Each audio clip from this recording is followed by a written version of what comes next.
สบายดีกับสบายดีพ่อแม่พี่น้องมาฮอดเลยเด้อทุกคนเกาหลีอันนี้ก็สิเป็นห้องพักห้องเช่าของบ่าวควันเองทุกคนอันมื้อวานนี่เฒ่าแก่เพิ่นก็ไปซื้อพวกรองเท้าเนาะทุกคนเนาะบ่จักรองเท้าบ่จักอัน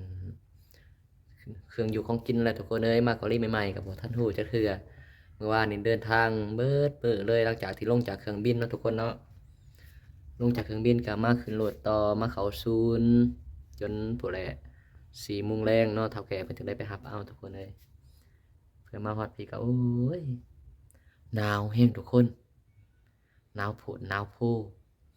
น้ำนะจนกลายเป็นน้ำแข็งเดี๋ยวปากควันใจพาพี่พาน้องเบิ่งอยู่ทางด้านล่างหรือว่าข้างหลังของบ่าวควันเองเนาะถือว่าสิเป็นทางภาษาเกาหลีเพิ่นฮ้องเฮาเนาะทุกคนเนาะเฮาหรือว่าบ่อนปลูกมักแตงเพิ่นแหละเพราะว่าบ่าวควันมาเมืองซงจูเนาะทุกคนเนาะ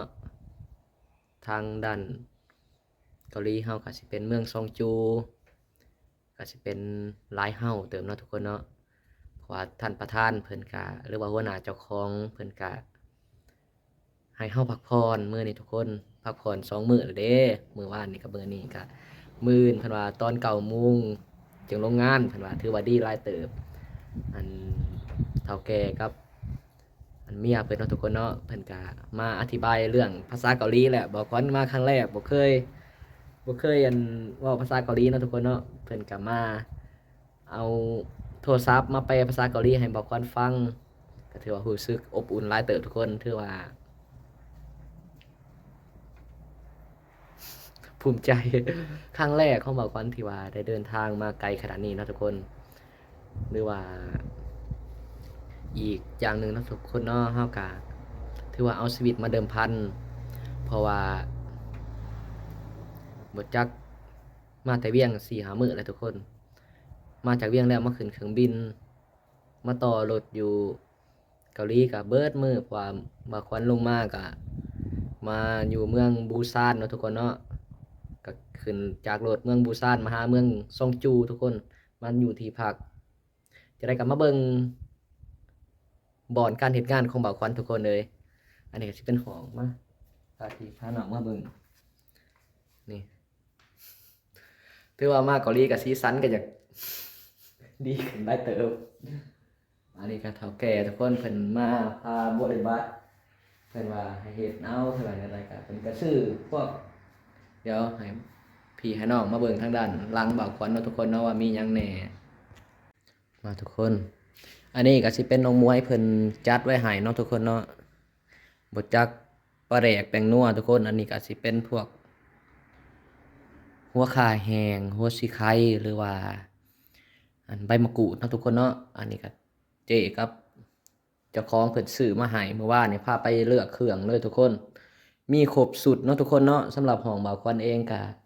ข้าวเพิ่นก็ซื้อมาให้แต่ว่าข้าวทางเกาหลีเพิ่นนี่บ่คือข้าวทางบ้านเฮาทุกคนแซ่บนี่เพิ่นซื้อมาให้ทุกอย่างบ่จักมาม่าหรือว่าอิหยังเพิ่นว่าอันสลายเนาะทุกคนมากินกับข้าวโอ้ยแซ่บขนาดบ่าวควันน่ะกินแต่กับสลายอยู่กัน2 คนทุกคนบ่าวควันก็ได้มามาพี่ก็ถืออยู่นำกัน2 คนกับหมู่เนาะทางพารานพุ่นแหละทุกคนเอ้ยเป็นห้องเนาะทุกคนบ่าวควันก็ได้ห้องบ่าวควันนี่เองนี่สิมีแบบว่ามีเลขนี่ทุกคนแบบว่าเฮาจะเข้าเฮาต้องกดเข้ามันบ่มีบอนล็อกมีแต่ว่าล็อกอัตโนมัติอันนี้หาก็สิเห็นแดดออกทุกคนมื้อเช้านี่บ่าวควันบ่ทันออกมาได้น้อยเดียวหนึงมันหนาวแฮงทุกคนบ่ไหวมาเบิ่งน้ำมันกลายเป็นน้ำแข็งพอดีเฒ่าแก่เพิ่นมาแวะมาบอกเนาะว่าอันเพิ่นว่าให้บอนเปิดน้ำเปิดในเนาะทุกคนมาเบิ่งกันเลยทุกคนเลยหลังจากที่ว่ามาการเฮ็ดเวียกเฮ็ดงานนี่บางคนก็สิได้มีถือว่าสิได้อันหากันหลายเติบเลยทุกคนได้ลงคลิปหลายเติบเพราะว่ามันเฮาได้ใช้อันพวก Wi-Fi เนาะ Wi-Fi ก็ได้ใช้ทุกคนเลยไปพาไปเบิ่งทุกคนอันนี้สิเป็นเพิ่นห้องเฮาเนาะทุกคนเนาะ อันนี้สิเป็นของเพิ่นเบิดเลยนี่แต่ผู้มาสุดเล่งเลยทุกคนอันนี้สิเป็นหมักแตงเด้อทุกคนเด้อสำหรับซองจูผู้ใดที่ว่าเดินทางมากก็สิได้พบกับหมักแตงกับทุกคนนั่นแหละอันเมื่อวานนี่ก็เฒ่าแก่เป็นไปหับมาแต่ศูนย์อบรมนะทุกคนเนาะศูนย์อบรมเกาหลีเพิ่นก็พามาแวะกินข้าวก็ถือว่าดีหลายเติบได้ทุกคนเลยเฒ่าแก่เฮาก็ได้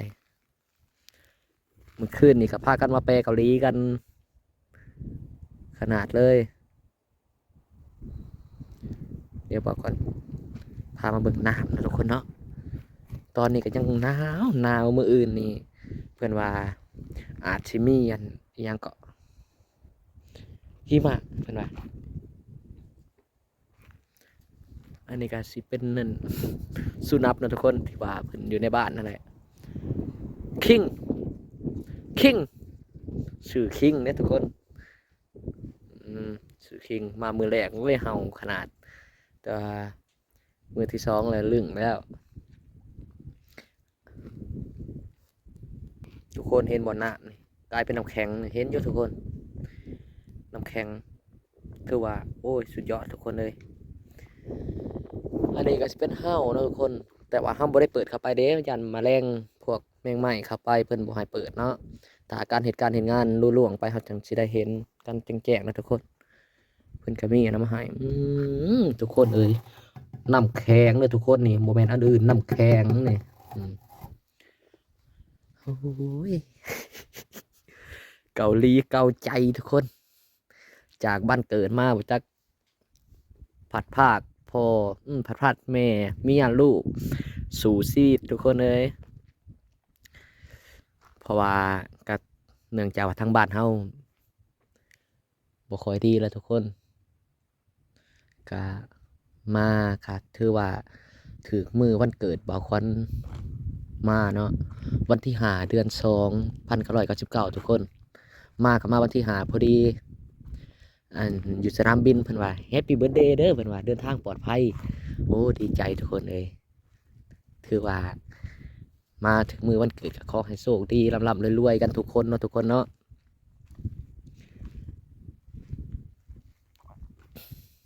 บรรยากาศอยู่เกาหลีขนาดแดดปานนี้ก็ยังมือบ่ค่อนจนสั่นแดดๆผู้ใดทุกคนเอ้ย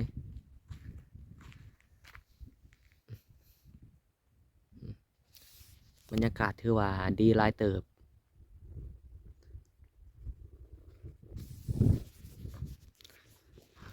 มื้อนี้เพิ่นเฒ่าแก่เพิ่นว่าให้เฮานอนเต็มที่ทุกคนมื้อ9 โมงเช้า9 โมงถือว่าเฮ็ดงานเพิ่นว่าช่วงนี้หัวหน้าเพิ่นว่างานเฮาสิบ่หลายปานใดเพิ่นว่าเพราะว่ามันเป็นช่วงบ่ทันนั่นเก็บเกี่ยวหมากแตงแหละถือว่าหมากแตงบ่ทันออกมันมีแต่ดอกมันเพิ่นว่าถือว่างานบ่ค่อยหลายเด้อเพิ่นบอกเฮากะถือว่าสำนี้กะโอเคแหละทุกคนเลยจากบ้านมาไกล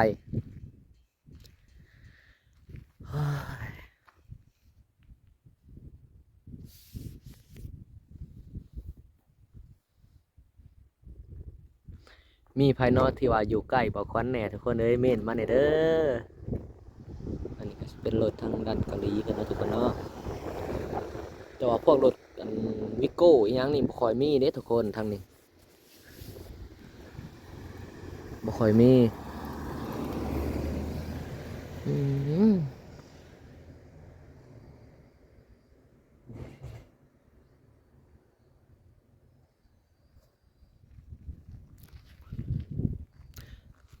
อันย้ำอีกเทื่อหนึงเนาะทุกคนทางด้านเกาหลีนี่เพิ่นสิเน้นความสะอาดเด้อทุกคนเด้อถือว่าเพิ่นเน้นความสะอาดเนาะเมื่อวานนี่บางคนมาฮอดก็ถือว่าพากันทำความสะอาดอันหัวหน้าเพิ่นพามาเฮ็ดทุกอย่างแหละหรือว่ามาแปลภาษากันถือว่าใช้เวลาหลายเติบ ก็เพิ่นก็ดีเด้ทั้งผัวทั้งเมียทุกคนเอ้ยมาบอกมาสอนเฮาเบิดทุกอย่างเมื่อกี้นี่เพิ่นกับมาบอกเฮาวิธีเปิดน้ำหรือว่าเปิดน้ำอุ่นเนาะทุกคนเนาะเพราะว่ายามนี้มันเป็นยามหนาวออกมาแป๊บเดียวนึงเจ็บหูทุกคนมันหนาวมือจนแข็งเลยโอ้ยว่ะโหดโพ ก็สิมีโหลดเนาะทุกคนคิงอันนี้สิเป็นสุนัขเผาบ้านเนาะทุกคนนี่คิงอืมมาแรกๆนี่โอ้ยย่านแต่ว่าตอนนี้ก็เริ่มย่านคือเก่าคิงอันนี้ก็สิเป็นมอเตอร์ไซค์เพิ่นให้มาใส่ทุกคนโอ้ยอันนี้ประตูห้องทุกคนเอ้ยสิได้เอาเกิบเอาหยังเขาไว้นั่นแหละอ้ายห้องเฮาก็สิมีระบบเด้อทุกคนเอ้ยก่อนเข้าก่อนออกนี่ต้องใส่รหัส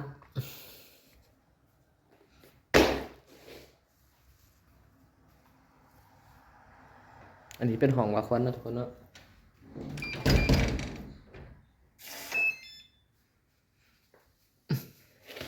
ไปเข้าไปห้องกันทุกคน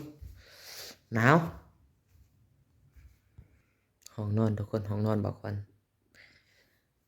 มีระบบแบบว่าอุ่นเนาะทุกคนเนาะในห้องนี่ฮะกาไฟบ่มีแล้วเอาล่ะทุกคนบอกควันกาสิเดล่าพี่ลาน้องไปแต่เพียงเท่านี้เนาะมีหมดทุกอย่างทุกคนเลยโอ้ยครบสุดพอกันโอกาสหน้าทุกคนเลยสบายดี